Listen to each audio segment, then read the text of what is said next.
Brojne istraživanja pokazala su da mališani i tinejdžeri najčešće sanjaju o tome da postanu manekeni. Kroz razigrani kabare, škola za manekene, decu će voditi Miš Mita, Mišica Lili i Patak Toša. To je druga predstava koju ja kao reditelj potpisujem u Narodnom pozorištu Pirot, pored Heroja nacije, čija je premijera bila u novembru prošle godine. A Škola za manekene, mi smo zapravo završili predstavu i ovo je neka vrsta dorade da bismo imali premijeru sad kako je planirano. Mi smo je uradili prošle godine neposredno posle Heroja nacije. Tekst sam ja napisao. To je zapravo jedna razigrani kabare za decu. Mi smo ga tako krstili i tako nazvali.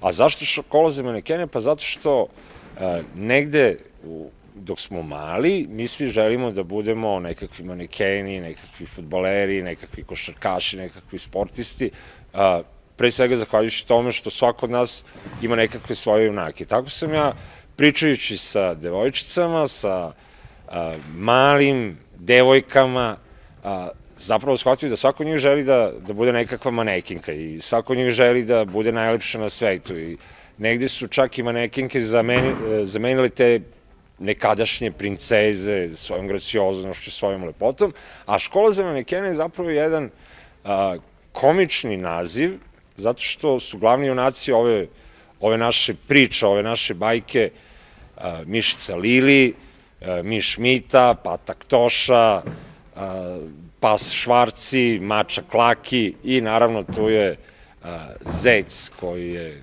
narator, koji je kondukter, koji nas vodi kroz taj čarobni svet takozvane škole za manekene. Naravno, to nije prava škola za manekene, već to je jedan poziv deci da se zabavljaju sa nama u ovoj predstavi i sa ovom predstavom. Nakon Heroja nacije i Škole za manekene, reditelj Spasoje Milovanović očekuje dalju saradnju sa Pirotskim pozorištem. Pa ja se iskreno nadam da hoće. Naravno, to zavisi pre svega od menadžmenta Narodnog pozorišta Pirot i oni po meni vode jednu dobru repertoarsku politiku i vode računa da se reditelji ne ponavljaju, odnosno da ne ide baš to godinu za godinom, već da postoje neki vremenski razmak zato što postoji drugi reditelji, postoji druge estetike i nekako posebno pozorišta u unutrašnjosti kako je Narodno pozorište Pirot ili Kruševačko pozorište ili Šabačko pozorište, mora da se vodi računa o